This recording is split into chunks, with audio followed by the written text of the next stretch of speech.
सद्गुरुदेव भगवान की जय हो, सच्चिदानंद भगवान की जय हो। अभी हमने आप लोगों को बताया कि आत्मा, एक ही आत्मा सारे शरीरों में स्थित है। तो अब यहाँ पर प्रश्न खड़ा हुआ कि जब सारे जीवों में एक ही आत्मा है तो सारे जीवों के सुखी दुखी होने पर हर व्यक्ति को, मतलब वो आत्मा को भी सुख दुख होगा, है ना। तो इसमें एक बड़ी, यानी जब कोई भी जीव है वो सुखी होगा या दुखी होगा तो वो आत्मा भी दुखी होगा। इतने सारे लोगों की पीड़ा आत्मा को होगी, क्योंकि एक आदमी को जिसको चोट लग जाए आत्मा को सबकी चोट लगेगी हर प्रकार से। तो ये ऐसा कैसे है, ये तो बड़ी समस्या खड़ी हो जाएगी।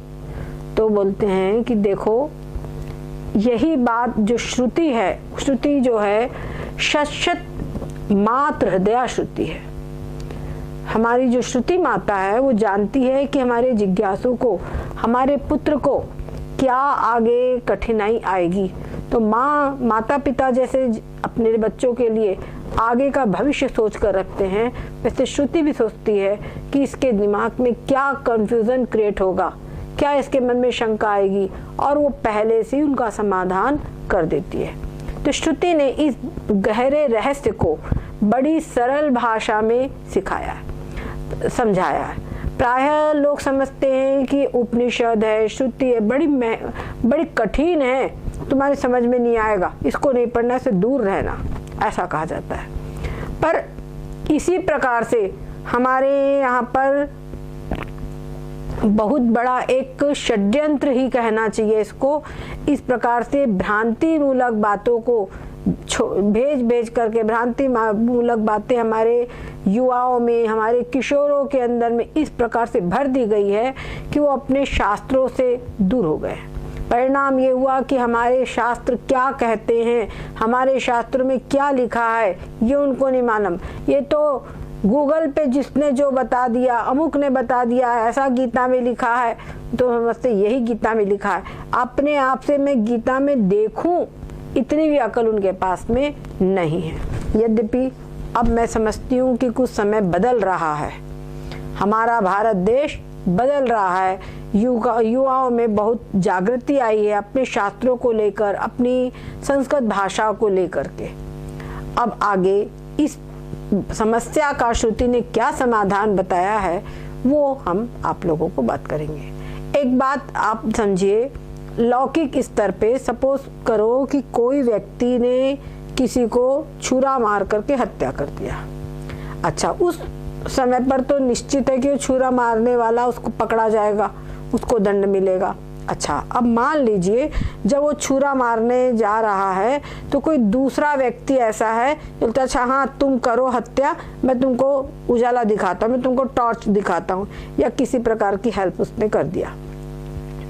तो जब पुलिस आएगी, पुलिस ने उसको देख लिया हेल्प करते हुए, तो पुलिस आएगी तो किसको पकड़ेगी? एक तो छुरा मारने वाले को पकड़ेगी, और साथ ही साथ में जो हेल्प कर रहा है, टॉर्च दिखा रहा है, उसको भी पकड़ेगी, दोनों को पकड़ेगी ना। तो ऐसा ही कह रहे हैं कि जब आँख है, इसी प्रकार से कह रहे हैं कि जब एक ही आत्मा सारे शरीरों में है तो जो भी शरीर, एक शरीर, कोई भी अन्य शरीर है वो पुण्य करता है, पाप करता है, तो उसका जो भी पाप पुण्य है वो भी आत्मा को लगेगा। दूसरी बात, जब एक आत्मा दुखी होगी तो उस एक शरीर में कहीं कोई दुख होगा तो उसका दुख का कारण, दुख का असर उस आत्मा पे भी होगा ना, आत्मा भी दुखी होगी। और इतने सारे जीव और एक ही आत्मा, तब तो सारे लोगों का दुख उस आत्मा का होगा, तो आत्मा के लिए तो बस दुख ही दुख आ जाएगा। सुख दुख यानी यही रहेगा पूरा। सुख में तो पता नहीं चलता, लेकिन दुख ही दुख सबको आते रहेंगे आत्मा को, तो आत्मा के लिए बहुत बड़ी समस्या खड़ी हो जाएगी। ये यहाँ पर प्रश्न है। तो कहते हैं, इस प्रश्न का उत्तर देते हुए श्रुति भगवती कहती है, सूर्यो यथा सर्वलोकस्य चक्षुः न लिप्यते लोक दुखे न बाह्य एको वशी सर्वभूतान्तरात्मा न लिप्यते लोक दुःखेन बाह्य। सूर्यो यथा सर्वलोकस्थ सूर्यो यथा सर्वलोकस्थ न लिप्यते चाक्षुषैर्बाह्य दोषैः। एकस्तथा सर्वभूतान्तरात्मा एकस्तथा सर्वभूतान्तरात्मा न लिप्यते लोक दुःखेन बाह्य। कहते हैं कि जो सूर्य है ये सारे लोकों का मतलब सभी जीवों का, सभी भूत प्राणियों का चक्षु है। चक्षु है ना, आंख है। बोले कैसी विचित्र बात है कि सारे भूत प्राणियों, सारे लोकों का चक्षु सूर्य है, ये कैसे? तो यहाँ पर उसको ये इसका अभिप्राय यहाँ पर ये है कि सभी जो नेत्र इंद्रिय है, जितनी भी नेत्र इंद्रिय है, हर जीव की नेत्र इंद्रिय का देवता है सूर्य। सूर्य है मतलब आंख को देखने के में सूर्य ही मदद करता है। सूर्य मतलब प्रकाश। पृथ्वी पर कहीं पर भी अगर आंख को देखना हो, और विशेष करके ये ब्रह्म विद्या, ये जो श्रुति भगवती समझा रही है, मनुष्य को समझा रही है, तो मनुष्य के अंदर में ये क्वालिटी नहीं है, ये एबिलिटी नहीं है कि वो बिना प्रकाश के देख सके। उसको अच्छी प्रकार से प्रकाश होना ही, चाहे वो सूर्य का प्रकाश हो, चाहे चंद्रमा का प्रकाश हो, या दीपक का हो, बल्ब का हो, मगर प्रकाश चाहिए। सूर्य कहने का अभिप्राय यहाँ पर प्रकाश से ही है। और समझिए कि पृथ्वी पर सबसे जो भी प्रकाश है उसका जो मूल सोर्स है, उसका जो मूल स्रोत है, क्या समझे, वो है सूर्य। हमारे गोस्वामी कहते हैं राका अपति खोडश वहीं तारा अगन समुदाय सकल गिरण दवलाय बिनु रवि रात न जाए। चाहे 16 कलाओं से युक्त चंद्रमा उदय हो जाए और धरती पर जितने मतलब आसमान में जितने तारे हैं, जितने नक्षत्र हैं, जितनी ज्योतियां, सब उदय हो जाए एक साथ में, और धरती पर जितने भी पर्वत है, हिमालय जैसा पर्वत और जितने पर्वत उन सबको मिला करके सबको एक साथ आग लगा दो, सब बढ़िया धू धू धू करके जले, उससे जो प्रकाश होगा, बहुत प्रकाश होगा उससे, लेकिन उसके बावजूद भी वो चाहे जितना विशाल उजाला हो जाए, जितना विशाल प्रकाश हो जाए, लेकिन बिनु रवि रात न जाए। लेकिन जब तक सूर्य उदय नहीं होगा तब तक रात्रि नहीं जा सकती। वो जितना भी प्रकाश अभी बताया, ये सारा प्रकाश पूरा सब मिल करके भी रात्रि के अंधकार को दूर नहीं कर सकते। यानी कहने का अभिप्राय है कि सूर्य का ही प्रकाश सर्वश्रेष्ठ प्रकाश है, और संसार में चंद्रमा में भी जो प्रकाश है, तारों में भी जो प्रकाश है, वो वास्तव में आप देखिए वैज्ञानिक दृष्टिकोण से भी वो सूर्य का ही प्रकाश है। तो सूर्य जो है मूल जो है सोर्स है प्रकाश का। सूर्य ही सारे फसल आदि जो होती है, इन सबको भी धूप मिलती है, सूर्य का प्रकाश मिलता है, सूर्य के प्रकाश में भोजन आदि बनाते हैं। सूर्य आत्मा जगतस्थु ये माना गया। जो सूर्य है संपूर्ण जगत का आत्मा कहा गया है। क्यों? क्योंकि सूर्य के उदय होने से सारे भूत प्राणी उनमें एक नई चेतना का संचार हो जाता है, और वे सब कार्य में लग जाते, क्रियाशील हो जाते हैं। उनके अंदर एक अलग ही कुछ ऊर्जा का संचार हो जाता है। तो बाहर भी प्रकाश देता है और भीतर में भी चैतन्यता सूर्य प्रकाश प्रदान कर देता है। तो यहाँ पर बताया जा रहा है कि सूर्य संपूर्ण लोकों में जो आंख देखती है, तो उसका सहयोगी, उसका उपकारक कौन है? सूर्य है। सूर्य यदि ना हो तो कोई भी आंख नहीं देख सकती। हाँ, कुछ है उल्लू वगैरह, उनकी यहाँ गिनती नहीं, उनको कहा ही है निशाचर। क्या समझे? उनकी नेत्र अलग टाइप के होते, लेकिन ये जो श्रुति है ये मनुष्यों को सुनाई जा रही है, तो मनुष्यों के अनुसार ही उदाहरण दिए जा रहे हैं, उल्लुओं को नहीं सुनाई जा रही है। तो यहाँ पर श्रुति जो है कह रही है कि जो विशेष करके मनुष्य की आंखें, इनमें क्वालिटी नहीं होती है कि ये रात्रि में देख सके, बिना सूर्य के ये नहीं देख सकती। ठीक है। अच्छा, अब आप जरा विचार कीजिए, अभी जो हमने एक हत्या वाला प्रसंग आपको बताया था, ठीक है, तो ये वहां पर हो गया। दूसरा आप उदाहरण दीजिए कि जैसे सूर्य है, सूर्य का प्रकाश मौजूद है सब कहीं, है ना, लेकिन तो अगर सूर्य का प्रकाश, सूर्य तो अपना जो कि तो आकाश मंडल में व्यवस्थित रूप से उदित है, सबको बराबर प्रकाश दे रहा है। अब सूर्य के प्रकाश का उपयोग करके कोई जाए चोरी कर ले, चोर जाएगा चोरी कर सकता है ना, चोरी कर लेगा। और कोई व्यक्ति विद्वान है, पंडित है, या कोई पुजारी है, वो भगवान की पूजा करता है, वो कोई किसी को दान करता है, कोई, मतलब कहने का अभिप्राय है कि सूर्य का प्रकाश का उपयोग करके कोई तो अच्छे कार्य करता है, कोई बुरे कार्य करता है।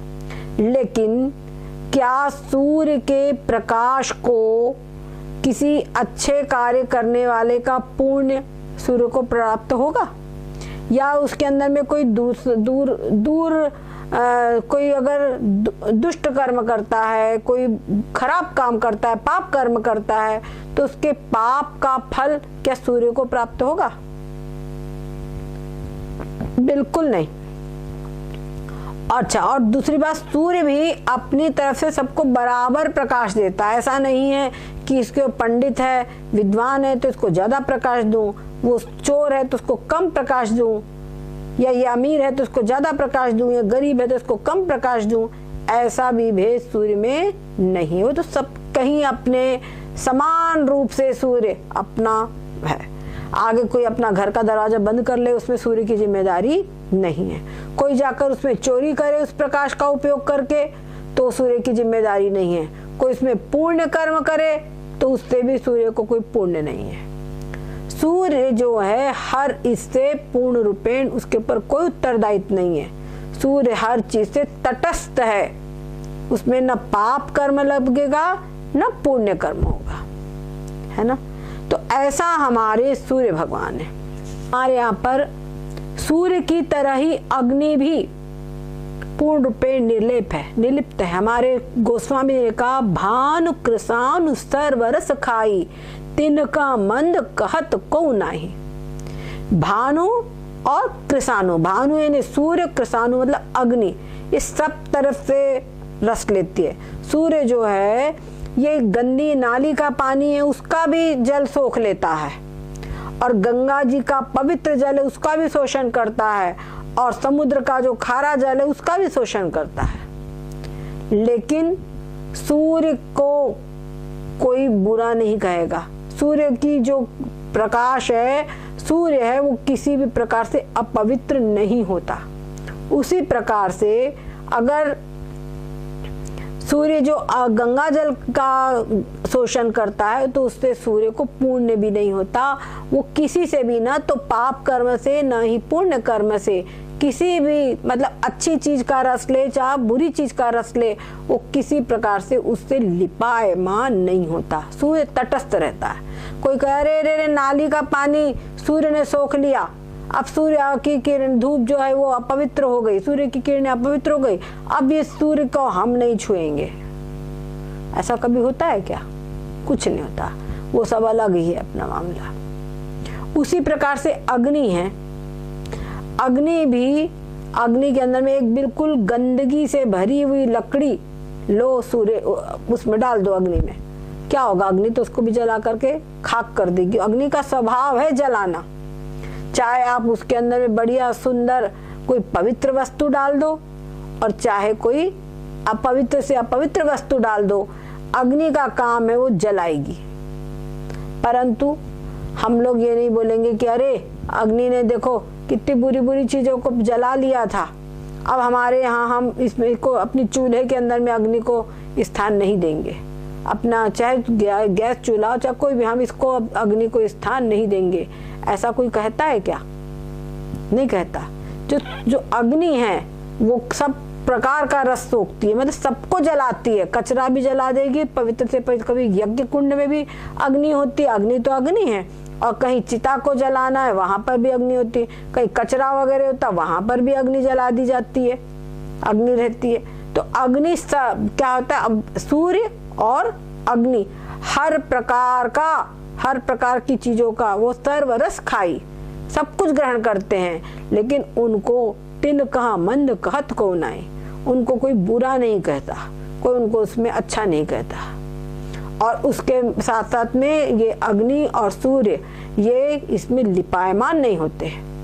अग्नि के अंदर में चाहे आप अच्छी चीज डालो चाहे बुरी चीज डालो, उसका काम है जलाकर खाक करना, तो जला करके खाक कर डालेगी हर चीज को, है ना, ये बात होती है। तो ये बात हमको बहुत अच्छी प्रकार से समझने की है।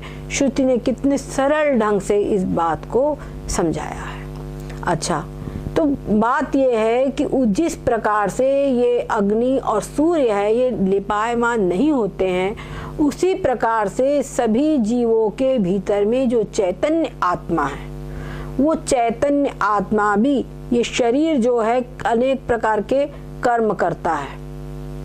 ये कोई शुभ कर्म करता है, कभी अशुभ कर्म करता है, लेकिन उन किसी भी प्रकार के कर्मों से अंतरात्मा जो है वो लिपायमान नहीं होता। उसी प्रकार से जो शरीर है उसको नाना प्रकार के सुख मिलते हैं, कहीं दुख मिलते हैं, लेकिन उनसे भी उसका जो फल प्राप्त होता है, उस फल से भी अंतरात्मा लिपायमान नहीं होता। और जो आत्मा है वो कोई शरीर हो स्त्री का तो वो उसके साथ में स्त्री नहीं हो जाता, कोई पुरुष का शरीर हो तो उसमें पुरुष नहीं हो जाता। कहते असंगोयं पुरुषः, ये असंग है।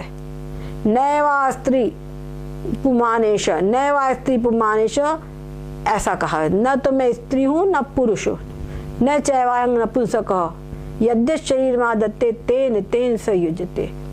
न स्त्री न पुमानेश न चैवायं नपुंसकः, यद्य शरीर मादत्ते तेन तेन संयुज्यते। न तो ये अंतरात्मा स्त्री है, न ये अंतरात्मा पुरुष है, और न ही ये नपुंसक है। जैसा शरीर इसको प्राप्त होता है उसी के साथ में ये बस युक्त हो जाता है।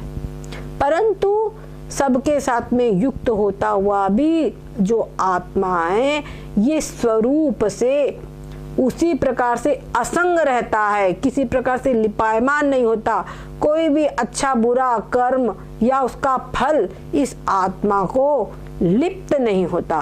कैसे नहीं होता? उदाहरण के लिए जैसे कोई नाली हो, बिल्कुल बजबज भरी हुई नाली, उसके अंदर बढ़िया सुंदर हम हीरा पड़ा हुआ हो, तो वो हीरा को वो नाली की गंदगी किसी प्रकार से लिपायमान नहीं होती है। उसको निकाल लो तुम और पानी से धो लो, बिल्कुल साफ सुथरा हीरा आपको मिल जाएगा, चमक उसकी वैसी ही रहेगी। उसी प्रकार से सुवर्ण की भी गंदी से गंदी, लेकिन सुवर्ण की चमक अलग ही होती है, तो उसको भी कोई लिपायमान नहीं होता। तो ये जो आत्मा है ये क्या है? असंग है। असंग, असंग मतलब सबके साथ रहते हुए भी ये लिपायमान नहीं होता है, ऐसा ये आत्मा है। तो ये जो आत्मा है ये कह रहे हैं असंग है, इसीलिए सबके पाप कर्म हो पुण्य कर्म हो, न कर्मों में लिपायमान होता है न उनके फल में। चाहे किसी को सुख मिले किसी को दुख मिले, तो सुख दुख से भी आत्मा को कोई भी अंतर नहीं पड़ता है। वो आत्मा तक उस सुख दुख की पहुंच नहीं है। आत्मा हर चीज से अलग है। इस प्रकार कहते हैं ना, जल में कमलवत, शरीर में रहता हुआ भी आत्मा अविक्रिय है, अविकारी है, तटस्थ है। ये बात समझ लीजिए, ठीक है। और वास्तव में हर जीव को जो भी चाहता है कि हम असंग होवे, शरीर का त्याग करने की बात की कहती है। शरीर से असंग हो मतलब शरीर का त्याग कर दो। तो शरीर का त्याग कैसे किया जाए? क्या उठा करके शरीर को समाप्त कर दिया जाए। परंतु अगर शरीर को समाप्त करने की बात है तो आत्महत्या करने पर केस क्यों चलता है? आजकल तो खैर आत्महत्या करने के लिए भी वो कुछ परमिशन मिल गई है, लेकिन वास्तव में आत्महत्या करना हमारे शास्त्रों में भी बहुत बड़ा पाप माना गया है। दूसरे की हत्या करना, भ्रूण हत्या और विप्र हत्या आदि को से जो पाप होता है उससे भी बढ़कर पाप कहा गया है आत्महत्या को। इतना बड़ा बहुत भयंकर पाप कहा गया है। आत्महत्या के लिए सबसे उसकी निंदा की गई है। ठीक है, तो और हमारे पहले यहाँ पर कानून के अंदर में भी परमिशन नहीं थी। अब कुछ लोगों ने लगा करके उसकी परमिशन ले ली है, पर विचार करने की बात है कि जो ऐसे आत्महत्या करने का परमिशन बनाए हैं तो उसमें भी अगर मान लो किसी जीव के कुछ कर्म हैं, वो कर्मों का फल तो उसको भोगना ही पड़ेगा, पक्की बात है।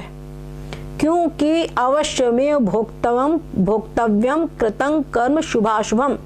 अगर इस जन्म में नहीं मिले, किसी प्रकार से उसके बाकी रह गए, तो अगले जन्म में मिलेंगे। क्या समझे? अगले जन्म में मिलेंगे, लेकिन कर्म का फल उसको अवश्य मिलेगा, उसको भोगना ही पड़ेगा। बिना भोगे कर्मों का नाश नहीं हो सकता। अज्ञानी के कर्मों का नाश बिना भोगे नहीं हो सकता, भोगना ही पड़ेगा। तो अब ऐसी स्थिति में तो उसको कर्मों का फल तो भोगना ही पड़ेगा। तो अभी ये जो शरीर है उसको इस प्रारब्ध को लेकर के मिला था कि इसमें वो सब कर्मों का फल भोग लेगा, लेकिन उस शरीर को बीच में समाप्त कर लिया उसने।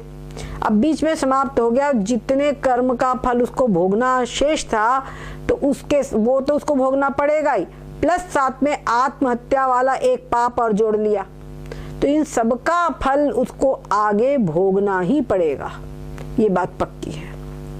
इसीलिए आत्महत्या करने की हमारे शास्त्रों में कभी भी आज्ञा नहीं दी गई है। दूसरी चीज आपको एक बार और बताएं, हमारे जो शास्त्र हैं, हमारे शब्दकोश है, ये सब सनातन है।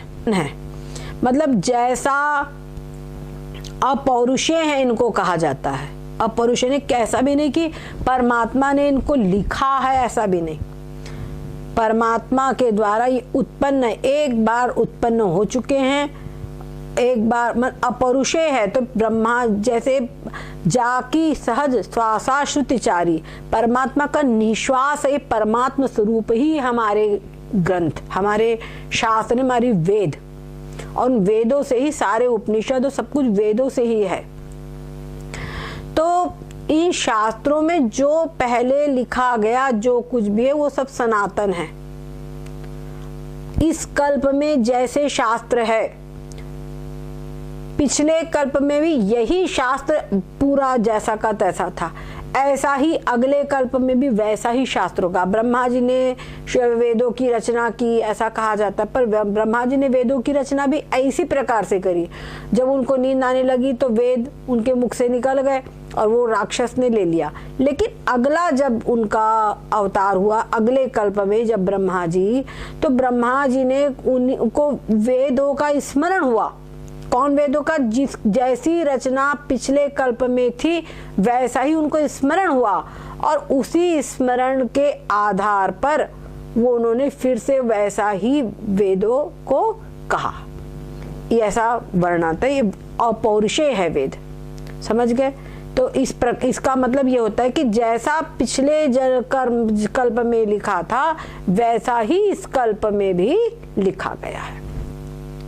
तो वेद हमारे जो हैं, ये सब शास्त्र हमारे प्रामाणिक है।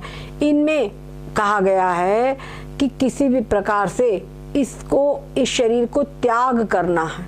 बस शरीर का त्याग का मतलब क्या हुआ है? शरीर का त्याग का मतलब आत्महत्या करना कदापि नहीं है। ये बात समझे। शरीर का त्याग बोले कल से खाना पीना छोड़ दो, शरीर का कुछ दिन। तो शरीर के त्याग का मतलब क्या हुआ ये समझो। शरीर के त्याग का मतलब है शरीर में जो आत्मबुद्धि है कि शरीर मैं हूं, इस आत्मबुद्धि को छोड़ देना है। और इसके बदले में शरीर में जो आत्मबुद्धि उसको त्याग करके इस शरीर के भीतर में अंतरात्मा, जो सभी भूतों का अंतरात्मा है, वो अंतरात्मा मैं हूं, ऐसा विवेक प्राप्त करना है। तो अगर हमको ऐसा विवेक प्राप्त करना है तो क्या होता है, देखो संसार में आप लोग तो अच्छे से जानते हैं, जैसे कोई टीबी का रोगी हो, उसके आसपास जो भी रहेगा तो उसको टीबी हो जाएगी, है ना। कई जो संसर्गजनक जो रोग होते हैं वो उनको इन्फेक्शन हो जाता है। वैसा ही उसी प्रकार से किसी ऐसे श्रोत्रिय ब्रह्मनिष्ठ महापुरुष जिसके पास में आत्म तत्व का साक्षात्कार जो किया हुआ हो, जिसने आत्म तत्व का अनुभव खूब अच्छी प्रकार से किया हो, ऐसा जो ब्रह्मवेत्ता महापुरुष है, उस ब्रह्मवेत्ता महापुरुष के सानिध्य में रहे। जैसे गंगा जी के तट पर रहने का पवित्र स्थान है ना, नर्मदा जी के तट पर रहने का पवित्र स्थान है, वैसे ही तो ये जो संत महापुरुष है ये तो चलते फिरते तीर्थ है। हमारे यहाँ पर श्रीमद् भागवत में वर्णन आता है और भी शास्त्रों में इस प्रकार का वर्णन आता है कि जो गंगा जी को भगीरथ जी ने तपस्या की और गंगा जी को प्रसन्न किया और उनसे कहा, माता आप धरती पर आइए और मेरे पूर्वजों का उद्धार कीजिए। तो माता गंगा ने कहा कि मैं पृथ्वी पर नहीं आना चाहती। क्यों नहीं आना चाहती? सबसे पहली बात तो ये है, मैं इसीलिए नहीं आना चाहती हूँ कि मैं जब धरती पे आऊंगी तो सब लोग मेरे में अपने पाप धोएंगे, तो मेरी शुद्धि कैसे होगी? पहले तो इस बात का मेरे को उत्तर दो। दूसरी चीज, अगर मैं धरती पे आऊं तो मेरे वेग को कौन संभालेगा? नहीं तो मैं तो धरती फोड़ करके पाताल में चले जाऊंगी, तब भी तुम्हारे लिए कुछ काम के नहीं हो। तब भगीरथ जी ने उनसे कहा, माता आपके वेग को तो महादेव जी संभाल लेंगे, और जो आपने कहा कि आपकी शुद्धि कैसे होगी, तो कहते साधु न्यासिन संता ब्रह्मिष्ठा लोक पावना। जब कोई भी साधु जो श्रोत्रिय ब्रह्मनिष्ठ महापुरुष है, जो ब्रह्मनिष्ठ महापुरुष है, जो जिन्होंने संसार को पूर्ण रूपेण त्याग करके केवल परमात्मा में ही अपना मन लगाए हुए हैं, परमात्मा में ही रमे रहते हैं, ऐसे जो ब्रह्मनिष्ठ महापुरुष है, परमात्मा को ही अपना स्वरूप समझते हैं, स्वरूप मानते हैं, उन्हीं में उनकी निष्ठा है, ऐसे जो ब्रह्मनिष्ठ महापुरुष, जब तुम्हारे में कोई एक महापुरुष भी स्नान कर लेगा तो वो अपने अंग के स्पर्श से तुम्हारे सारे पापों को हर लेगा। और जब वो पापों को हर लेगा पूर्ण रूपेण, क्यों? क्योंकि उन महापुरुषों के हृदय में हरि, जो कि समस्त पापों को नाश करने वाले परमात्मा हैं, वो विराजमान है। और वो संतों के हृदय में संत जो है वो परमात्म स्वरूप ही हो जाते हैं। ब्रह्मवेद ब्रह्म भवति, ऐसे वो ब्रह्म ही हो जाते हैं, साक्षात चलता फिरता ब्रह्म ही है। ऐसे जो महापुरुष है, जब वो तुम्हारे में स्नान करेंगे तो तुम्हारे सारे पाप नष्ट हो जाएंगे। ओम, इस प्रकार से उन्होंने कहा। तो ऐसे संत महापुरुषों के सानिध्य में जब हम रहें, तब हमारे को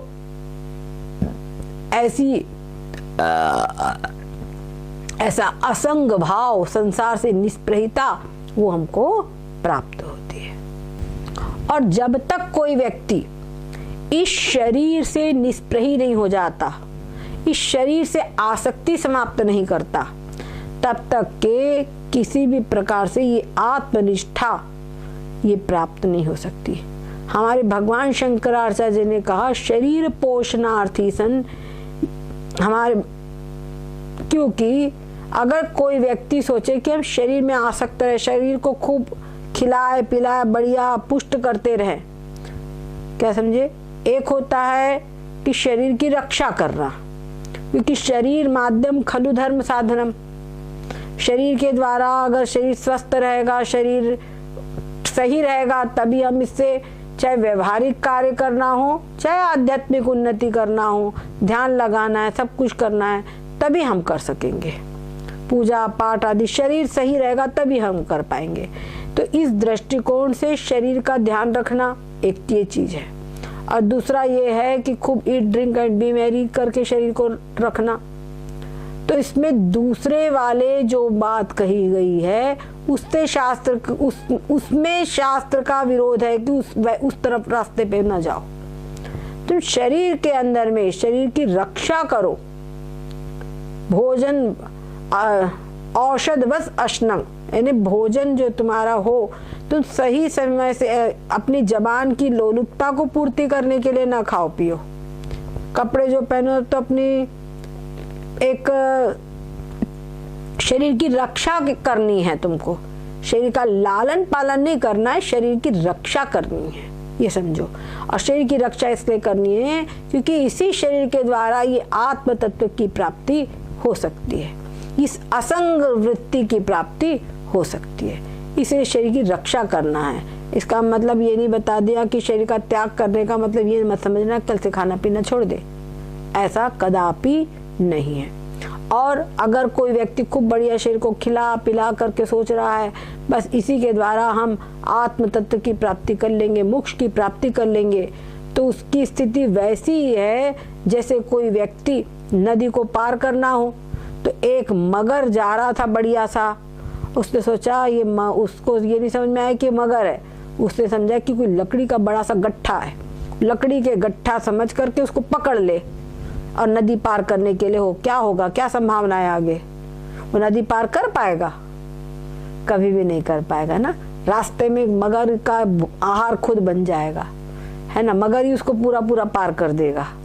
तो ऐसे ही कह रहे हैं शरीर को खूब eat drink and B Mary, शरीर को खूब हम सब सजाए बनाए, इसमें आसक्त हुए और सोचे कि इसी शरीर के द्वारा बस ये शरीर में आसक्त होते हुए सोचे कि हम इस आत्मा का ब्रह्माकार वृत्ति को प्राप्त कर ले, इस असंग तत्व को प्राप्त कर ले, तो कदापि नहीं हो सकता। इसीलिए शरीर में आसक्ति का त्याग करे और इस आत्म वस्तु की प्राप्ति के लिए प्रयत्न करे। तो इसीलिए इस बात को समझे कि जो आत्मा है ये क्या है, सूर्य की तरह।